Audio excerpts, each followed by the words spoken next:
So this time we're doing an interview with me. So, hi everyone, we are back in an interview with AI. So, my today guest is Maya. So, hi Maya, how are you? Hey there. Good to be your guest today. I'm doing well. Thanks for having me. So why is water instantly for all known forms of life? Sorry. I think that came out a little garbled. Can you say that Okay, again? so why is water essential for all known forms of life? Okay.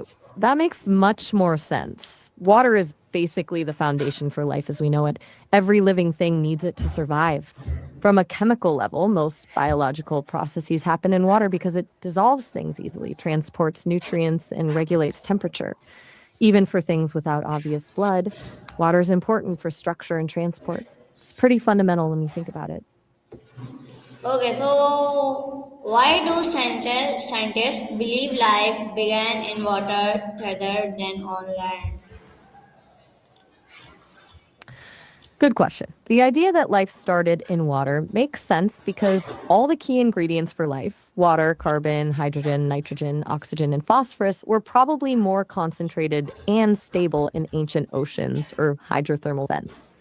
Those environments also shield early life from harsh UV radiation and provide energy sources for those first organisms. Essentially, water offered a protected cradle with everything early life needed to get going.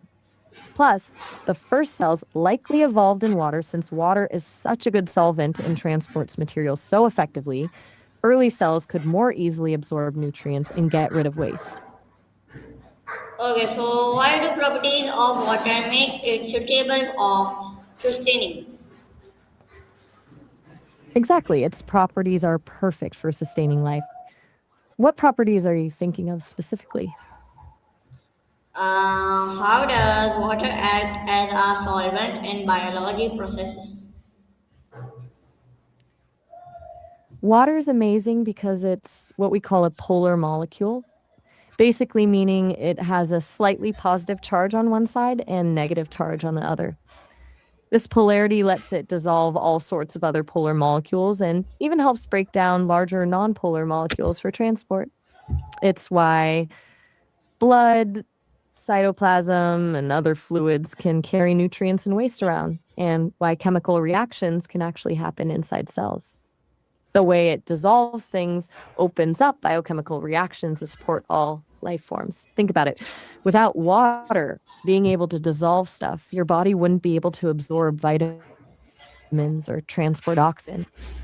Okay, so how does water act as a solvent in biological process? Sorry, I already explained how water acts as a solvent. Its polarity allows it to dissolve polar molecules, which is essential for carrying nutrients and chemicals in living systems. Okay, so what role did ocean play in early Earth environment? I think there's been a transcription error. Did you mean early life environments instead of IELTS? Ocean's water acted as an incubator. The early Earth's oceans were a nutrient rich soup containing ingredients that fueled those first life forms. It provided stable conditions where molecules could form larger structures, shielded them from damaging radiation, and gave that early life access to essential energy sources. The water itself protected them and gave them the right materials to start building blocks that eventually led to complex biological structures. Okay, so how does water regulate temperature in life organism? Give me a long term answer.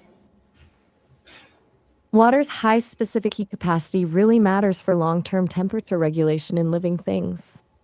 It means water can absorb a ton of heat energy without its own temperature changing much. For creatures that are mostly water, this internal stability keeps our bodies functioning consistently. Cells aren't disrupted by wild swings in temp.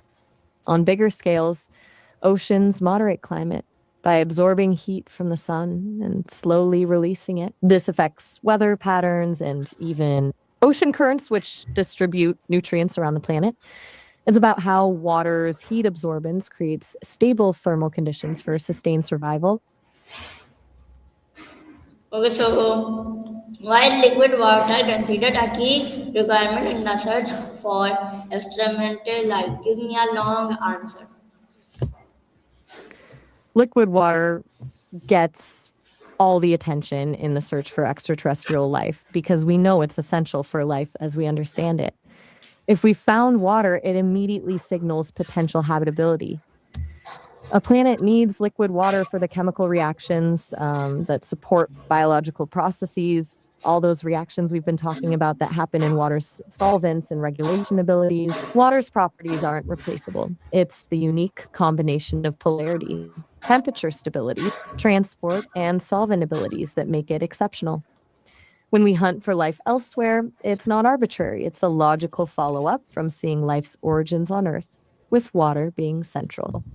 Scientists will prioritize examining planets with confirmed sources of liquid water because it immediately narrows down where life forms could exist.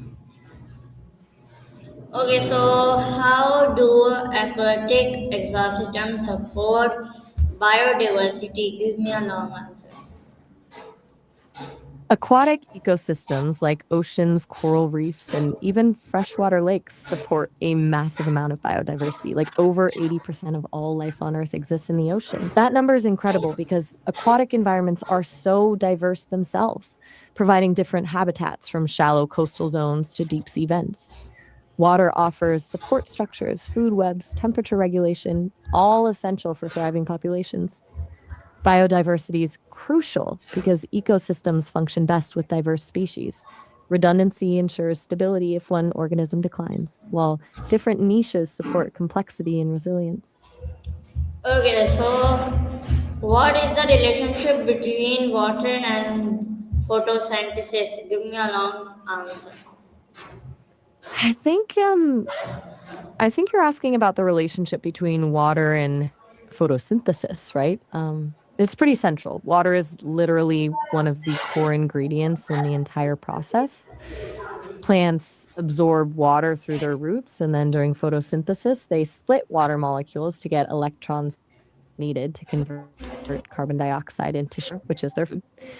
That process releases oxygen as byproduct, which is how animals are able to benefit. Without water, the entire thing grinds to a halt because there's nothing to harvest energy from or release that vital oxygen that supports a whole lot of life. Okay, so why hmm will I not survive long without water? Humans depend on water for basically everything. Our bodies are about 60% water, and we constantly lose it through sweat, breathing, digestion, even just existing. Without constant replenishment, that water imbalance gets serious quickly. Cell function breaks down, blood gets too thick to circulate properly, and core organs start to fail. You can only survive a few days without water because it's actively involved in all your Get you later. Okay, we see later while short break. Okay. Sounds good. See you shortly. Okay, so Okay, welcome back.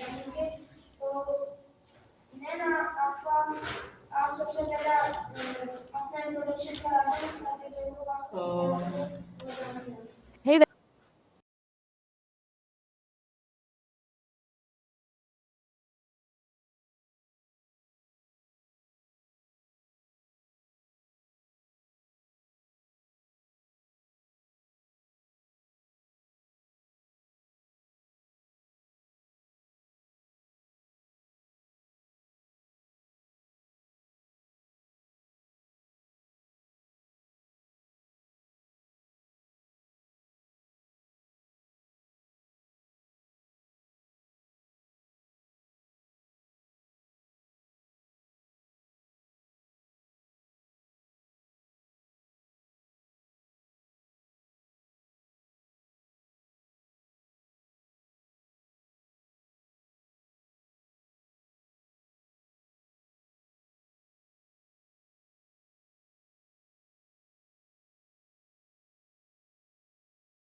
What's up?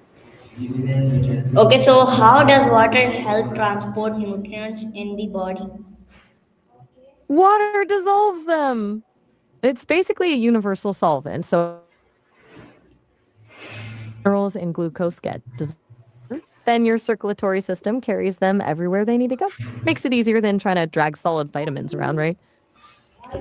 Okay, so what role did rivers and lakes play in early human settlement? Yeah. Hmm. That makes me wonder about those early women's series, the drivers and the legs. Were you thinking about some specific event or sport? It's a bit unclear what you mean by legs here. Because the whole story with women in auto racing goes way back. The first woman to ever compete in Formula One was Maria Torrejete Felipas in the 50s. More recently, there's been the W Series, which made sure drivers didn't have to worry about sponsorship. Okay, so what properties of water make it suitable of training life? Three main things, really. When first, it's an amazing solvent. So it dissolves all the chemicals life needs to happen. Second, it holds heat really well, which keeps temperatures steady. Life likes stable temperatures. Finally, water's kind of weird in that ice floats, which prevents bodies of water from freezing solid and actually lets aquatic life keep going year round. Pretty handy, huh?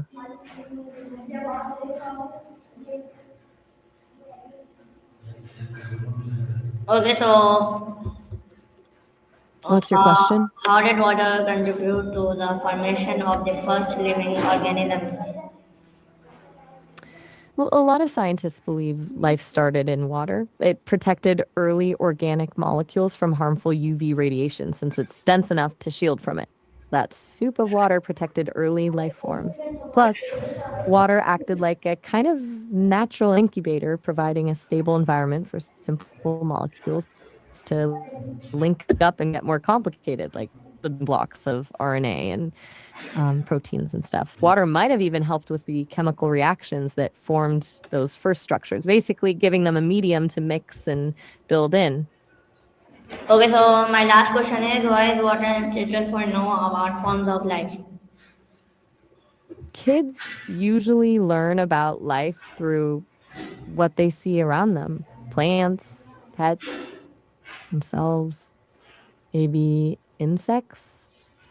Then they get into simple ecosystems in elementary school, how animals eat plants, food chains, stuff like that. Middle school usually gets into cells, DNA, genetics, the really microscopic building blocks of life. By So, okay, guys, here is our interview with AI. So, take care and Allah Hafiz. Pakistan, Zindabad.